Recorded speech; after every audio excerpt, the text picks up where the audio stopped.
ஏன் அவர்கள் வெறும் கற்களையே பயன்படுத்தி 1000 ஆண்டுகளுக்கும் மேலாக நீடித்த கல் பாலங்களை கட்ட முடிந்தது? இங்கே இரும்பு கம்பி எதுவும் இல்லை.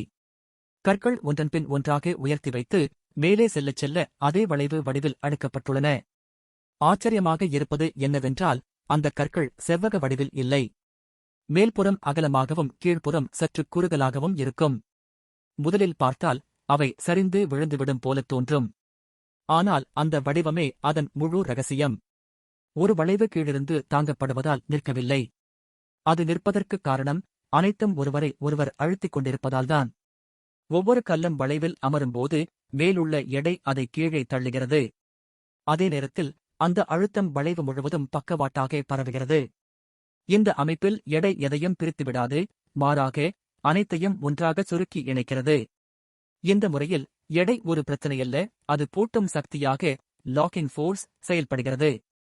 கற்கள் எவ்வளவு கனமாக இருக்கிறதோ அவ்வளவு அதிகமாக சுருக்கம் உருவாகும். சுருக்கம் அதிகமானால் அமைப்பு இன்னும் வலிமையாகவும் நிலையானதாகவும் மாறும். இத்தகைய வடிவமைப்பு அரிதானது அல்ல. லெபனான் போன்ற இடங்களில் கல் வளைவுகள் எங்கும் காணப்படுகின்றன.